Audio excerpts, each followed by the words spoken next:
Welcome to the Food Professor Podcast, presented by Cattle, Season 6, Episode 11. Yes, this one goes to 11. I'm Michael And I'm the Food Professor, Sylvain Charlebois. On this episode, the first of a two-part exclusive interview with Michael Medline, now the former president and CEO of Empire Sobeys, and what turned out to be his last official interview in that role. Michael was generous with both his time and insights, and the very next day, right after our interview, Empire announced Pierre Saint-Laurent was appointed president and chief executive officer of Empire Company Limited and Sobeys. Michael will stay on for the balance of the year to ensure a smooth transition. And late breaking news, literally 5 minutes ago before we hit record, he has taken on the president and CEO of the Woodbridge Company. So now he's a media baron like you and me. He's in the media business. He's going to be great in that role. Well, first of all, congratulations to Pierre Saint-Laurent. I mean, he's I think it was a natural appointment. I don't think anybody's surprised by the appointment. He's been there for 35 years, and he understands the business inside out, and he's incredibly competent. And so I think the entire Sobeys community, the family, they're all excited to have Pierre join the company as well. Occupy the role of CEO for the next little while. And for Michael, obviously, great news. I mean, was he he wasn't done? I mean, he has so much to offer still. So I'm not. I don't think anybody's going to be surprised by the announcement. And we just didn't know where he was going to land. Yeah, and so I guess he's going to land at Woodbridge. Now, the Woodbridge, for those who don't know, is the investment holding company for all the Thompson family. They are the 100% owner of the Globe and Mail, and they are majority owner of Thomson Reuters. And then they got a bunch of other stuff. So he's going to go there. So it's a nice fit for him. I mean, he's very, very used between Canadian Tire and Sobeys of managing a family-oriented business or a family-owned business. This will be his third, I guess, if you look at it that way. Absolutely. So he's pretty uniquely qualified.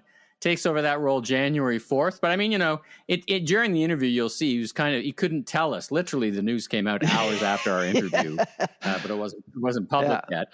And, you could see a couple of things. One is I'm not sure there'll be much of a transition. I think it's, it's not like bringing in someone from the outside. A person like Pierre Saint-Laurent, been there for a while, but it's a new role. So there'll be a transition of sorts. But January 4th, he starts 2026 with the Woodbridge Company. So congratulations to Michael. And like I said, this will be the first part of two-part. Now, we videoed the whole thing.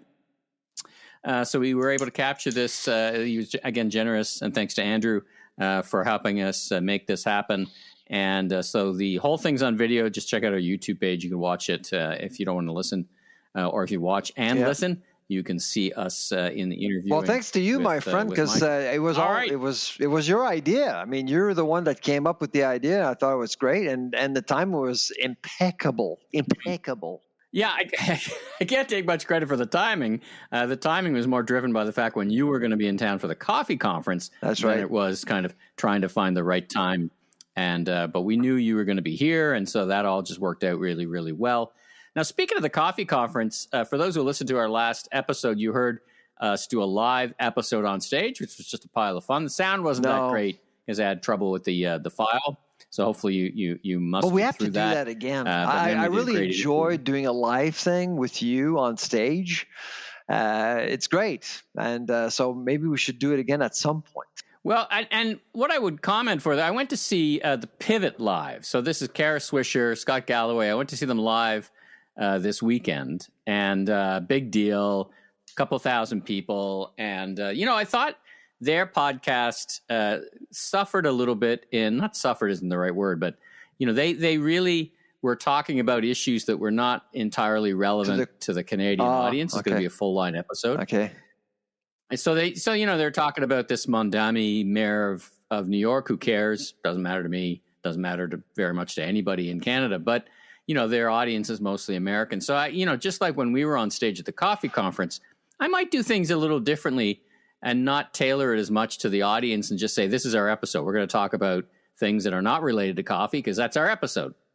And I think they it's funny finding that balance, right? Because talking about you do want to talk about some Toronto, things that people care about, but I get your point. I mean, I get your point. I've always believed that if you go on stage, that's a sacred place. You're taking precious time from an audience, and so because I don't know about Scott Galloway's podcast, but in our case, we were in the middle of a program, full day program. And so that's why I want to respect that. And I know that the association has been incredibly good to us over the years. So I just wanted to bring content. I wanted to bring content to the event itself. It was a pile of fun. And I'm going to another podcast. This is a trend, another recording of a live podcast. This one of my favorite political podcasts called The Curse of Politics. Oh. And, one of the highlights for being at the Galloway show, at the Pivot show, was I met Corey Tenike, who's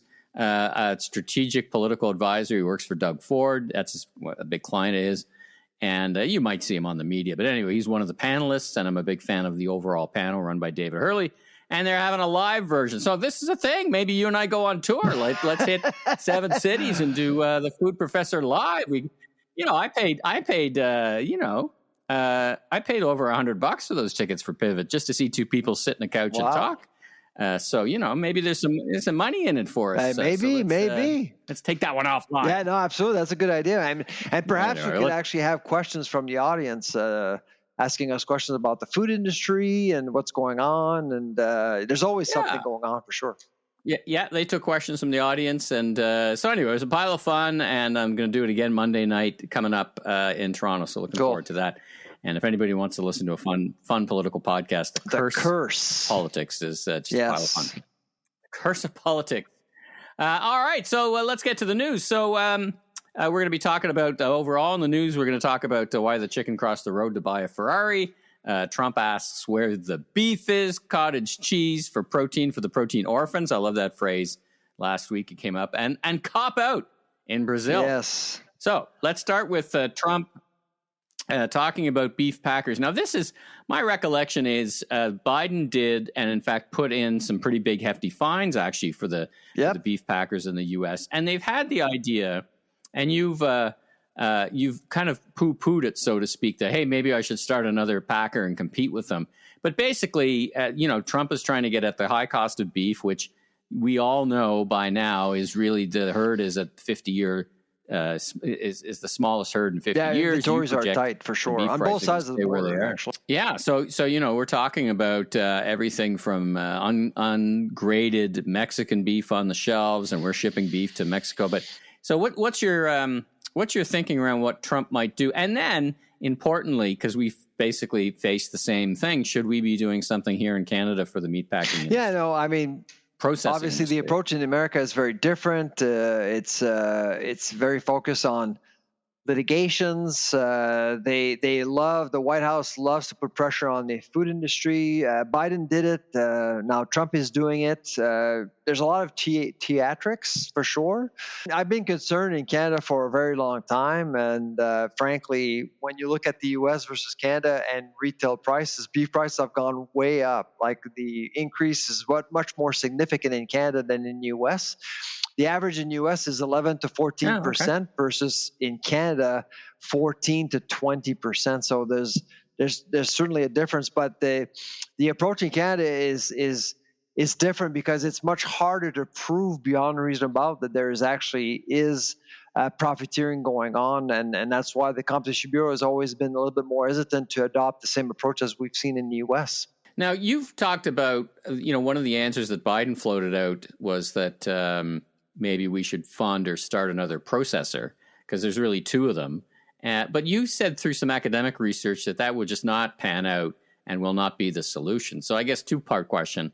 One is, what can we actually do about this? And two is there a time to look at that resolution or that approach differently? So unpopular opinion, get rid of interprovincial trade barriers and allow for provincially licensed facilities to export outside their province. Yeah, I mean, if you do that, you will increase competition. There are some concerns, of course, from the major players in the animal protein space, and I won't name them. I can tell you they're very concerned about that, and fine, I can understand that, but it will increase competition. It would actually put pressure on meat prices at the meat counter for sure, just by doing that. Now, do we need another federally licensed facility?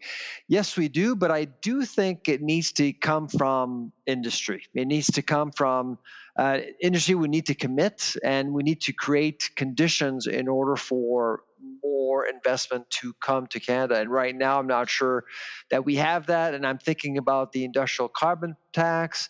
I'm thinking about interprovincial trade barriers, the distances that we have. It's not an attractive place to invest, and we only have two players in Canada, Cargill and GBS, because of that. So until you change that, it's going to be very difficult to build a business case to encourage someone to establish a facility. And it probably would be in Alberta, to be honest, but it'd be difficult. And of course, with beef consumption, the way it's going right now, I'm not sure if people would want to invest in beef processing at this point, given the softness of beef consumption in general. Well, follow-up question. So the cost of beef is high on both sides of the border. I think what you're saying, but you tell me if I've got this right, is that thanks to interprovincial barriers, it's higher in Canada. Because you said it was higher in Canada, so you lay that at the feet of interprovincial barriers?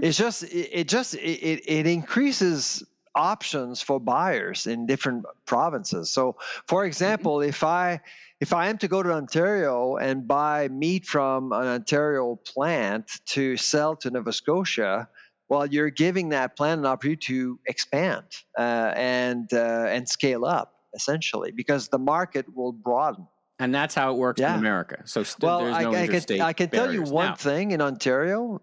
The Ontario, like beef, corn-fed beef in Ontario is amazing.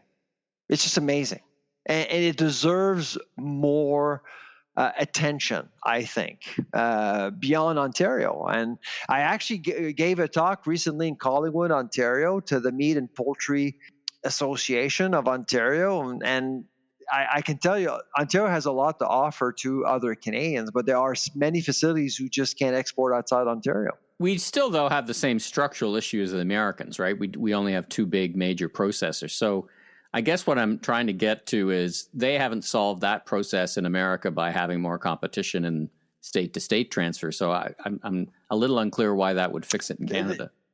If you increase the number of options for buyers, you basically allow for many facilities to scale up, essentially, and reduce cost per unit and become more competitive. And that hasn't happened in America. It's incredibly difficult in America. Well, basically, in America, you have regulations, but you don't necessarily have interprovincial trade barriers. But I would say that America and Canada are two very different markets altogether. I mean, in America, it's controlled by 4 companies. We only have 2 in Canada. And so so we have a even more consolidated beef packing industry, and prices have gone way up compared to the U.S. That's a sign. I mean, that's a sign. To me, it's pretty clear that the oligopoly in Canada that we have is influencing market conditions way more here than in the U.S. And do you see any sense that this would ever happen? I mean, I think it's interesting when you say there's not much consumption of beef, but that's price driven. I mean, as you have educated me over the years in the troika of proteins, when one goes up, the other, this is why we're going to talk about chicken in a minute, but people are consuming more chicken than beef because beef's expensive. But if beef got cheaper, they'd go back to actually beef, if you look at the meat trifecta in volume, it looks all. I mean, we haven't seen a whole lot of change from one year to another in the last 10 years or so. It's just beef has gone down, and other types of meat have actually gone up, like pork and chicken. And that's it. I mean, because of beef prices right now, that's exactly what's happening with protein orphans. People are basically just moving away from beef, and they've started to buy more chicken, which is why we're low on chicken right now in Canada. Let's talk about that. So this came up, and you wrote an op-ed about it that, you know, they're very different cycles. I mean, a chicken is 45 days or something like that. And so I was a little mystified as to why they can't just react. But you seem to say that there is, it is a supply managed good, and that the supply management was not managed pretty correctly. much. I mean, I think so. With supply management, you produce what you need. So you have to calculate, you have to anticipate demand for chicken in Canada. Same for eggs, same for milk. But with chicken, I think what happened is that they just underestimated the amount of people that would actually start buying more chicken instead of beef. So we've been importing a record amount of chicken from the United States. Actually, our imports have gone up by almost 200%. From Chile as well. And so you can tell that there's a lot of pressure. And so they're trying to keep things at bay and balance as much as possible. And you know when you're arguing the right things, when chicken farmers of Canada are coming at you. And that's exactly what they've been doing this week. They've been writing op-eds to counter some of my arguments. The problem is that I have all the data. Like I've posted everything on X. I posted things on LinkedIn. All the data on imports, the data on wholesale prices. Wholesale prices have gone up 30, 40%. It's all there. I mean, and they're arguing that prices have been stable at retail. That's total BS because that has not been my experience. I mean, whole chickens are up 23% since January. And if you look at thighs, for example, or breast or legs, they're all up between 5 to 15%, depending where you are in Canada. So to argue saying, well, no, there's no, we're good. There's nothing for you to see here. Move on. I mean, come on. I just wish sometimes that they would stop treating people like idiots and basically tell the truth. You screwed up. That's fine. The beauty of chicken is that it's a very intensive cycle, and they'll recover very quickly, unlike beef. Yeah, I was going to say. Yeah, beef will take a couple of years. Chicken, it's I'd say probably months, by April will be fine. It's just, April. I'd say, probably. Yeah. They're short. They're short a lot. We haven't seen that before, and so because beef prices won't normalize before probably 2027, so that demand will continue to be quite strong on chicken. I understand. Let's talk about a related issue, which is cottage cheese. I like cottage cheese, actually. I put a little pepper and salt in it. I do. When do you eat it? Do you barbecue with it? No, you don't barbecue with it. I don't barbecue with it. But I do. Every now and then, if I lean a little snack, I have a little bit of cottage cheese. A lot of people hate cottage cheese. I don't know why. Like, it's actually a nice product. Oh, no. All right. Well, if you're a cottage cheese hater, let us know why. And don't buy it, so it's more for us. Well, now, you mentioned this, actually. I think you mentioned this last week on the stage about, connected to this protein trend and a good trend for coffee because you can add protein in the coffee. We're seeing that. And I went just before they started recording the show. I went to Voila, Sobeys online store, which I think, by the way, should have been called Black Lab. If you listen to our interview with Michael, you'll understand why. But I think they missed an opportunity there. I'm just a brand guy, Sandra, but I think it should have been called Black Lab. Anyway, lots on there. I went to a few other online sites. No, there didn't seem to be any shortage of cottage cheese that I could see. At least what I'm hearing is it mostly in Quebec and Western Canada, not in Ontario. Yeah. So specific. Okay. So there's this situation in Quebec at Amqui. There's a AgroPure plant. It's been locked out, basically not producing like the Seal Test brand, for example. If you're a Seal Test lover, I suspect you've had a harder time finding it.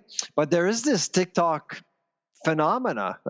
There's this TikTok moment getting people to eat more cottage cheese. And if you're on TikTok, you probably know what I'm talking about, but it has increased demand for cottage cheese in some parts of the country. So what I'm hearing right now, and I've received many testimonials, it's harder to get cottage cheese in Canada. All right. Well, maybe there's an opportunity for us here in Ontario because there seems to be lots of it. I guess come to Ontario. For I guess we cheese. can't. I guess on interprovincial barriers and supply management, we can't just give it to Quebecers. You can. Well, once it reaches processing, then everything is it's up to the chain to decide where it should go. So.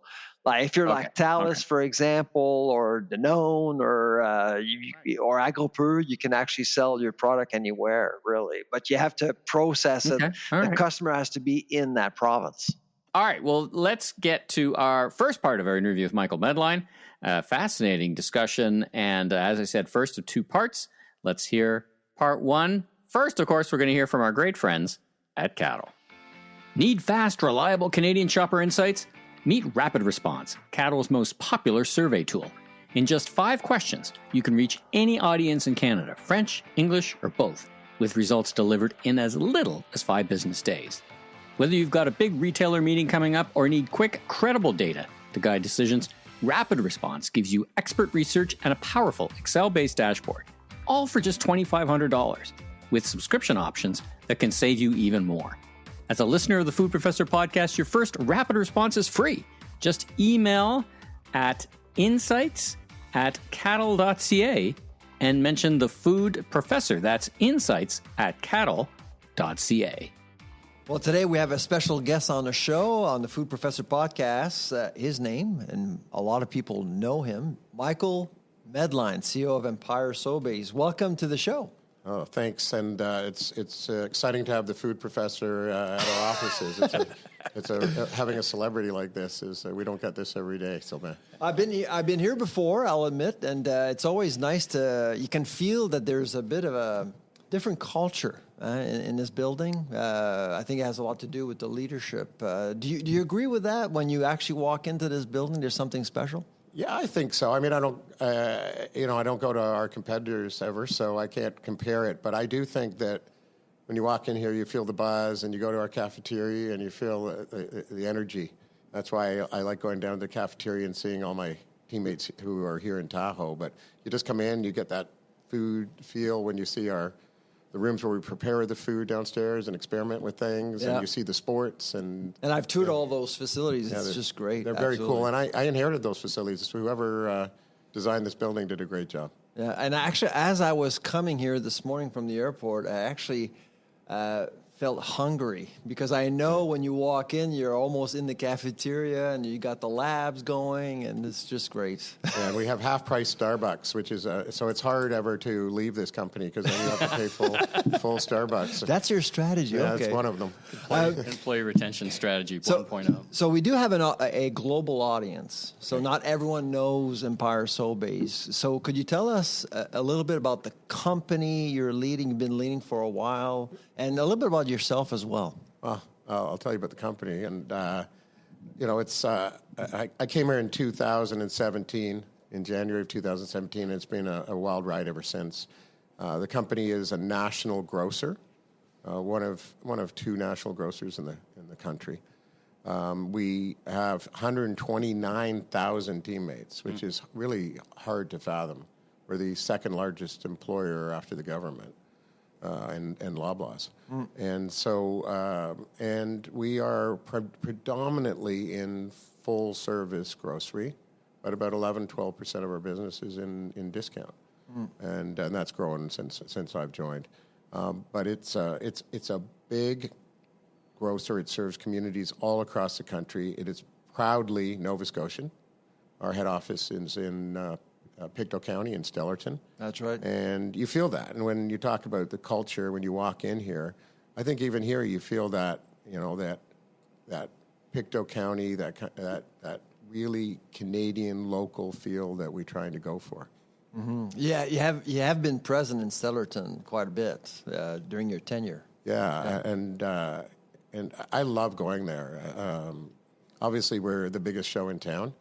And I get treated really nicely there. I think you're the only show in town, aren't you? No, there's a bunch of other businesses, but we're certainly the biggest employer in Pictou County, and proud to be that. And that will always be our home. Right. And I really feel the company the most when I'm there. Mm. Let's talk about business strategy. Let's kind of get into this. So you've led the organization in what continues to be very disruptive times. I mean, the big disruption of COVID, of course, and now we've got new types of disruption, whether that's the reworking of global trade or whether AI. We're going to talk a little bit more about AI. How do you talk about retail without AI? It's right in the name. How do you approach, how do you approach business strategy in such a time?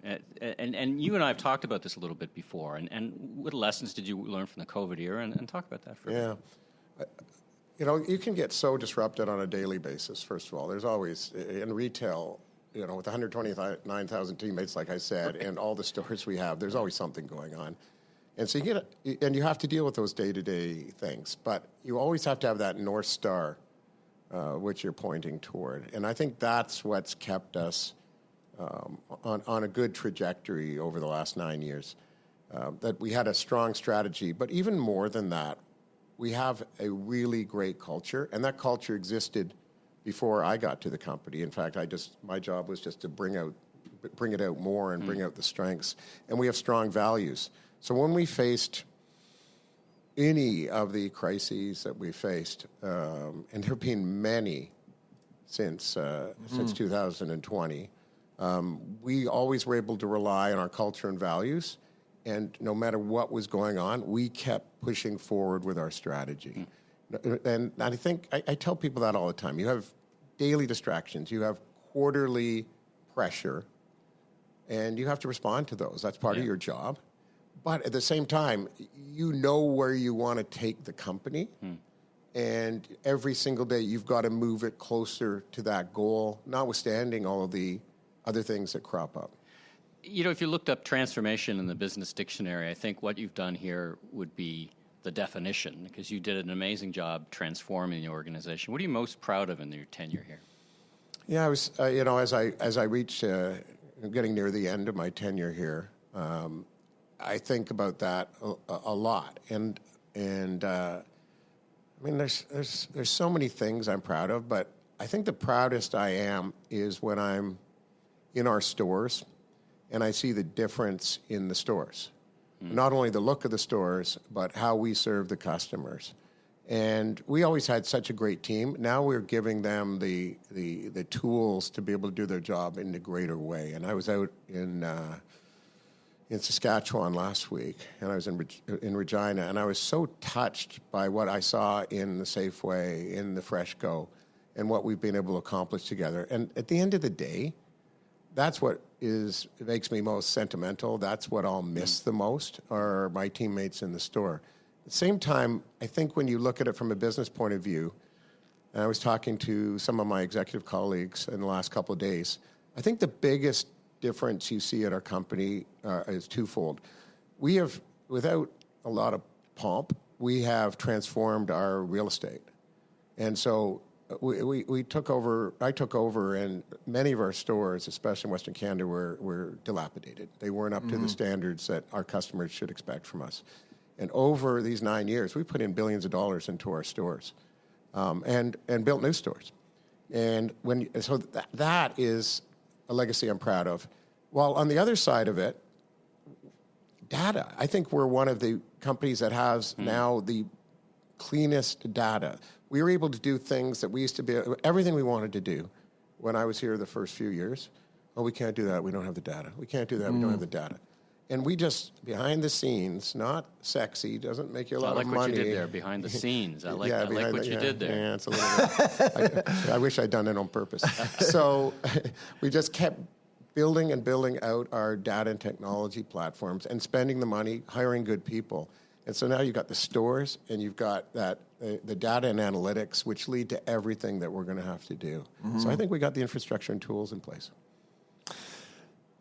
When you came into the role, I've been around for 25 years, so and I didn't know who you were when you came in, and I was told, "Oh, Michael Medline is a great brand guy.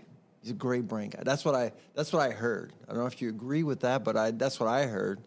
But since I've known you, I don't see you as just a brand guy. You like technologies. Yeah, if you look at your legacy, I mean, you think of Voila, you think of Ocado, you think of all the data discussion you just had now with Scene and everything else. I mean, disruptive technologies are clearly a priority for you. Do you agree with that assessment? Yeah, I do. I am a brand guy. I'm always thinking about the brand in the greatest sense of the word, and that you can do 1,000 things to build your brand, and it just takes one thing to destroy it. And so I'm always thinking about the brand. It's not just a marketing thing, which I think is important, and I'm always going to have that. But I think that part of me, and I think it does relate to brand still, is that you have to be innovative. You have to move with the times to thrill your customers. And so I get really excited about new ways of doing business. I don't think I've ever become stale or tried to do the same things. I'm always looking for the next thing. And so, yeah, I don't want to be pigeonholed as just the brand person, but I do darn well care about the brand. Yeah, no, absolutely. And clearly you do, because, I mean, you look at the private labeling situation you inherited, and you and I actually taught an MBA class. I don't know if you remember in Halifax. It was students really enjoyed that session with you and your executives, and it was all about private labels. Yes. And it was a complex situation, and things appear from the outside. Things appear much more. I'd say things are clearer right now when it comes to your private labeling strategy. Yes. Compared to 9 years ago, for sure. You did expand your footprint by acquiring companies. That was crazy. We're turning around a company. I know. And Farm Boy and the board let us buy Farm Boy. I know. Especially the Farm Boy was so early, and it's hard to believe now. But I talked about the North Star before. That the first year was crazy, transforming this company, turning it around. It was just crazy. We were going at breakneck speed. But while doing that, we did a strategic plan. And the strategic plan said that we weren't strong enough in Ontario, which was at the time the fastest growing region, and that we needed different ways to build our market share and thrill our customers. And I became friends with Jean-Louis Bellemare and Jeff York. And over a Labor Day long weekend, we made a deal to purchase them. And so while we were transforming the company, we were putting in place all the building blocks. And I think sometimes even I lose sight of even today, we're moving there's a master plan and we're executing on it. But even I'm a bit shocked still that I and the team pulled the Farm Boy in the middle of that, and it's a credit actually to the Farm Boy people that they were so amazing. It feels like that saying, you're changing the tires on the airplane between Toronto and Vancouver, or Toronto and Halifax, right? You got to get there, but you've got to keep moving. But you know how fast, you referred to it a minute ago, like in terms of, you know how fast this industry moves. Yeah. So it wasn't that, let's get all our systems right, let's get all the infrastructure in place, then we'll do all this. We had to be doing it all at once. There was we had to hurry. And mostly it worked. The thing about Sobeys, and this is my own assessment, is that you're a big player in the business, but you also embrace independent groceries.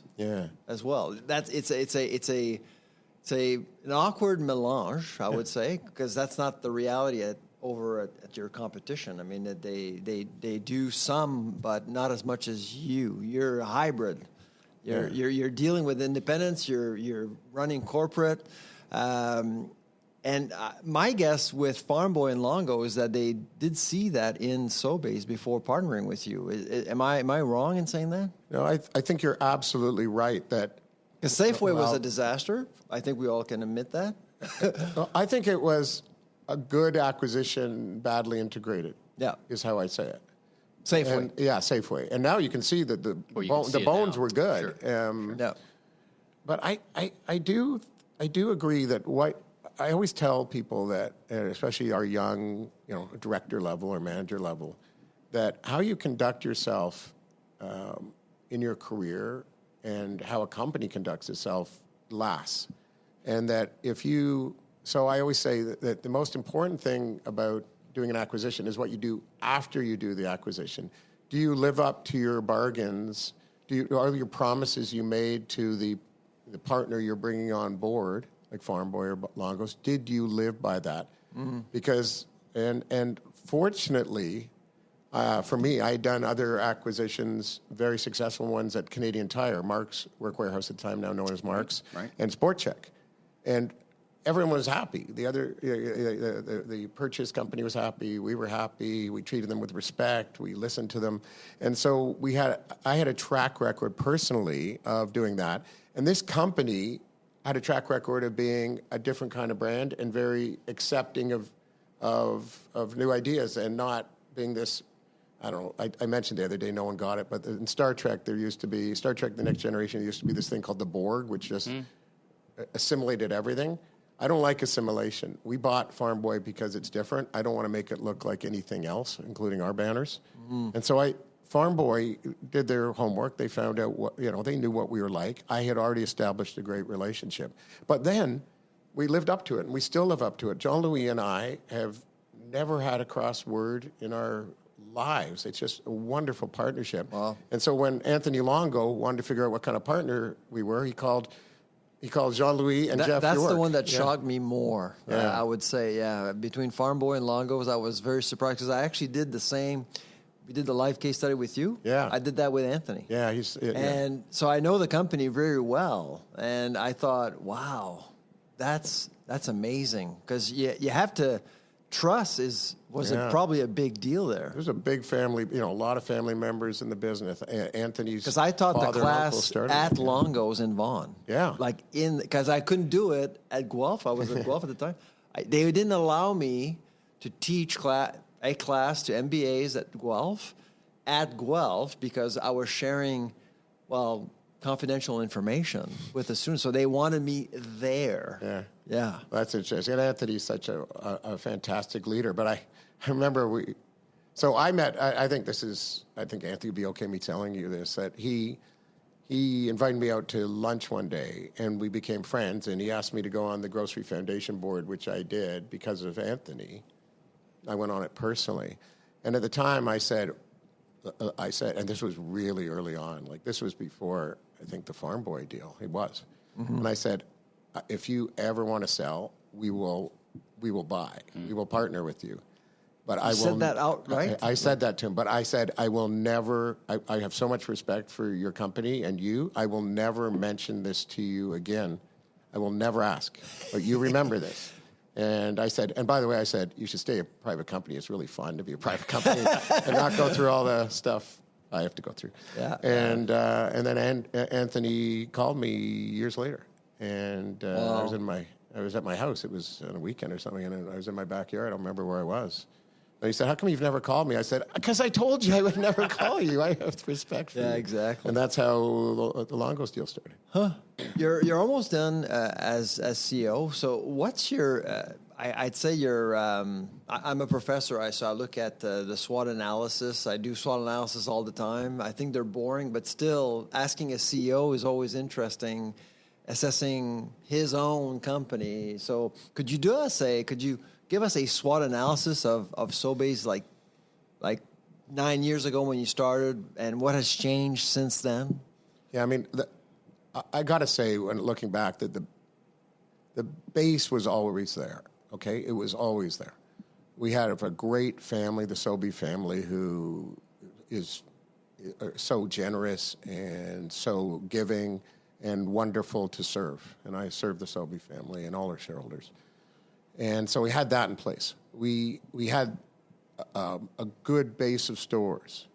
We had mostly the right people, especially in the stores, we had the right people. And so all we had to do was come up with a strategy and execute on it. Mm. But I'll admit today, I was shocked what I saw when I came here.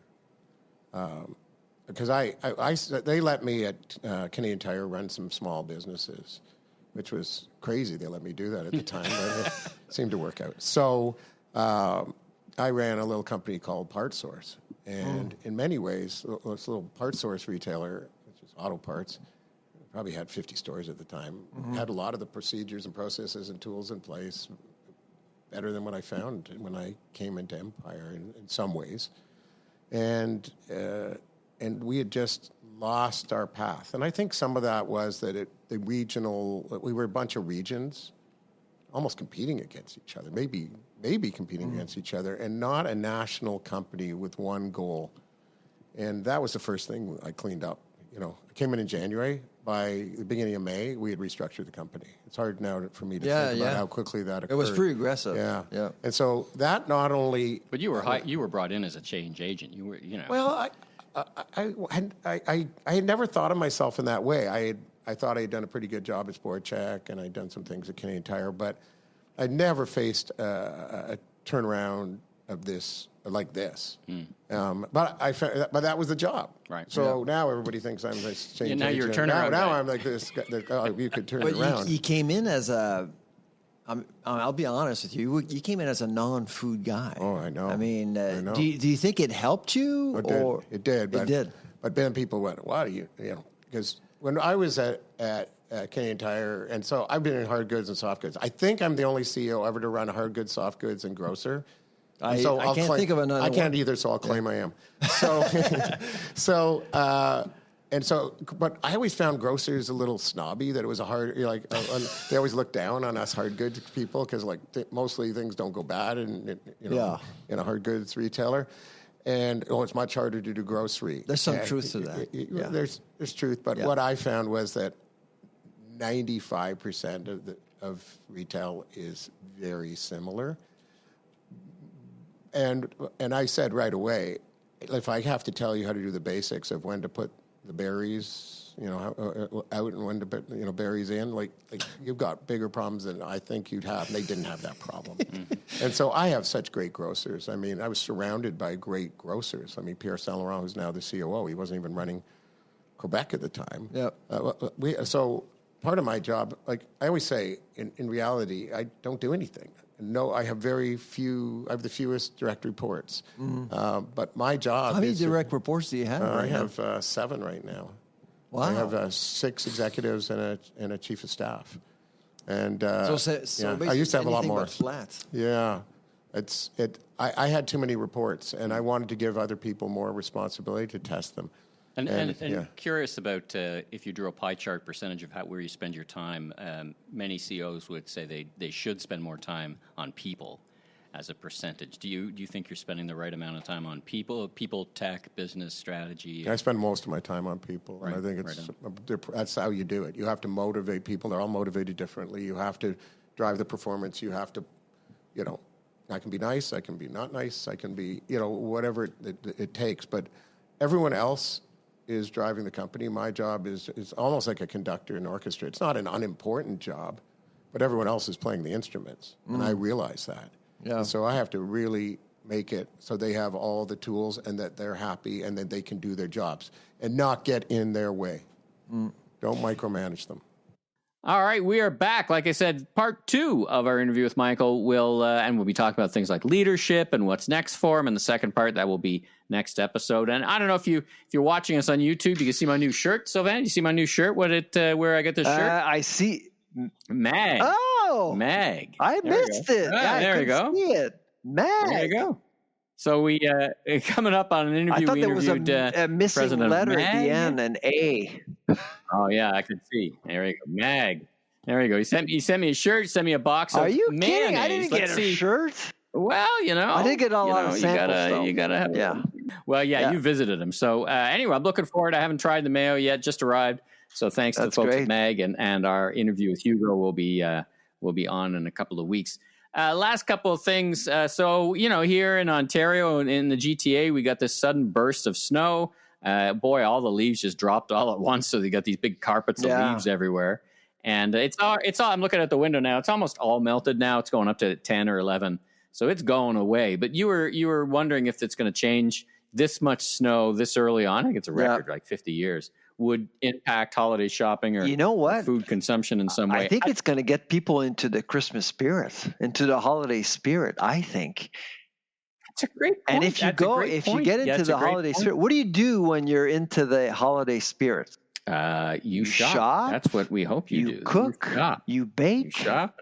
You host people. You're happy. It's great. You do all those things. That's such a great point, because prior to Black Friday and Cyber Monday, as a retailer, I remember being a retailer 15 years ago, we didn't have that really here in Canada. And it was just, the Black Friday kind of kicks off the season, both in a real way-ish, but also in a very, oh my goodness, it's time to start shopping for the holidays. And we didn't have that. And we were just hoping for the first snowfall. So you're absolutely right. It gets people going. I'm sure it's great for the tire changing. Oh yeah, if snow hits Ontario, we've all seen what happened to the job market if Ontario is impacted by something. Doug Porter, our guest last week, did say it. We created jobs in Canada last month because of the Blue Jays. The Blue Jays, and I think we're going to create jobs this month because of snow in Ontario. That's my prediction. If you're listening to us from Alberta and Saskatchewan, I'm sure your maybe there are too rolling many out the back of your head. Ontario. I don't know. We got a few centimeters of snow, and we're talking about it. They've had it for a while. A couple of things. CFIA, you sent me this note. CFIA is creating a task force to oversee U.S. trade-related risks. Did you know that? Well, they probably didn't tell anybody. How did you find it? The Globe and Mail. But they never actually made an announcement. And so it was created weeks ago, essentially because now the CFI is concerned about, what's going on in the U.S. Cuts at the USDA, cuts at the FDA, Safety. The government shutdown, food safety oversight, all that stuff is happening in the U.S. And so they've decided to create this task force.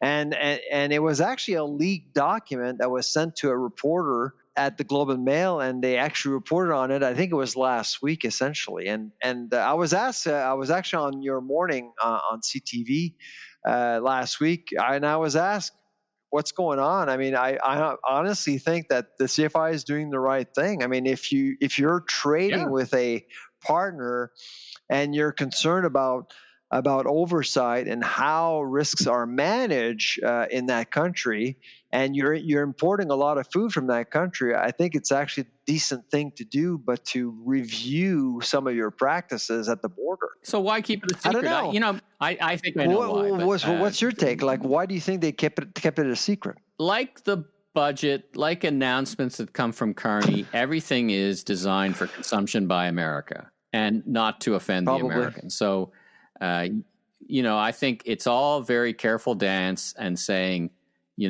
nothing to see here, but we're concerned, but we're not going to say we're concerned because Trump could and his people could take look sideways at that, and they'll give us, they'll need another. I think you're right. Or something. I think you're absolutely right. But I think on top of that, I just think that CFI is not very good at telling people what actually is going on there at the CFI, because generally speaking, we have no clue.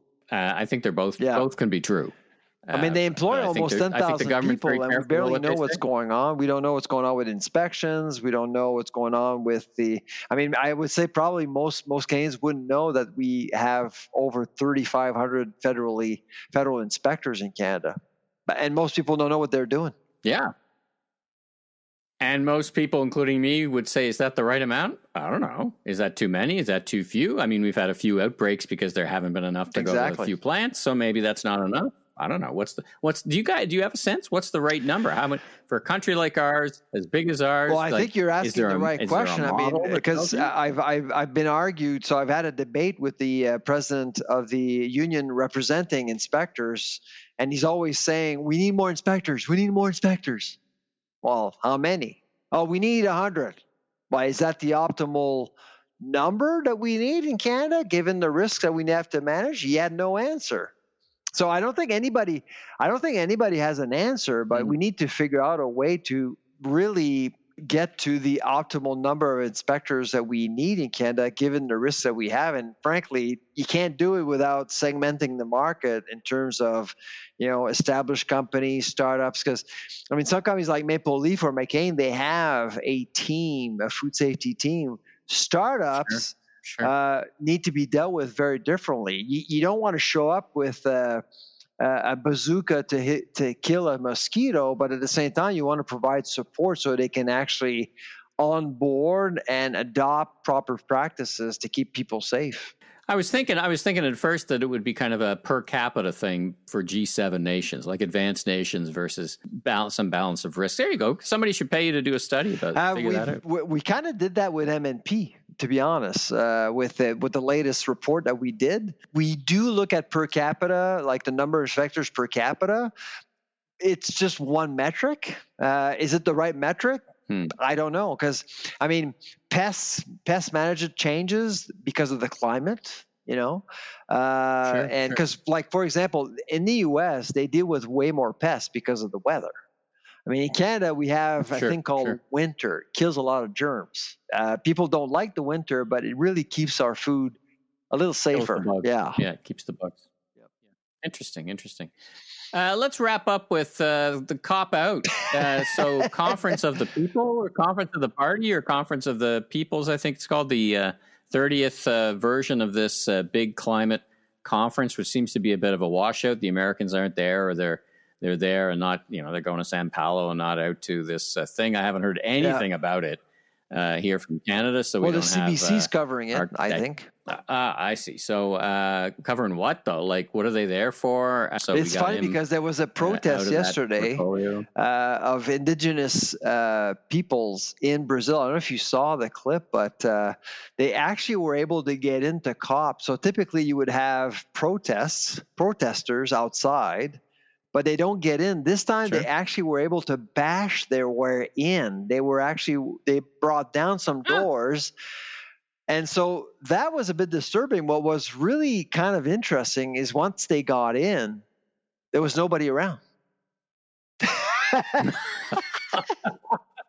was nobody, no media, nobody. So they were just dancing and running around. I was kind of, is anybody there really? It was just kind of weird. So I've been invited twice to COP. I've decided never to go because I just didn't see the point. I think it's a little elitist, to be honest. But I had had dinner with a friend last week who's been to many COPs, and he's decided not to go because he feels that it is an elitist thing. And there's some hypocrisy. You're flying all over the world. You're burning jet fuel to save the planet and lecture everyone else how they should not eat as much meat. And of course, the big story coming out of Brazil is that they actually had to cut down many trees to build this highway that is 13 kilometers long. Like, the irony. Right, because it's at the edge of the Amazon forest, so it's not in the That's main why city. The indigenous peoples were there to protest. Yeah. All right. Well, maybe this will be the last COP, but I'm sure it's good for somebody. Or maybe you'll get invited next year as a keynote. Maybe for COP 31, which is going to be, you got to make sure it's the last one, which is great. I would love you for it. All right, enough of that climate skepticism talk. No, climate change is important, but I think there are other ways to deal with climate change, to talk about it. Zoom calls, maybe. It is important to get together. It is important to get together, and as well as I do, that in-person communication is better than Zoom. Because you develop better relationships. True. True. But anyways, I just think there are other. Maybe do a COP every 5 years. It's an interesting idea. Yeah, as opposed to annual. Yep. And honestly, I think the media is starting to get sick of covering COP because there's nothing that. Yeah. And if they do agree on something, nobody follows the rules. That's the other thing. Right. Well, many would say they've accomplished a lot in one way, and in another way they haven't accomplished what they set out to. Well, Paris? Many would say that the Paris, while it was not fulfilled to its fullest extent, it was a pretty good speed bump on growth and brought everyone's attention to it. I'd say that I think climate change is everyone's problem, everyone's challenge. And as soon as you start seeing India and China and the US not engaging, that should be your number one priority. Time for a different event. Different format. All right. Well, listen, let's leave it there. Great episode. And we will be back next week again with part 2 of an interview with Michael Medline. So stay tuned for that. I'm Michael LeBlanc, media entrepreneur, and you are Professor Sylvain Charlebois. Safe travels, everybody.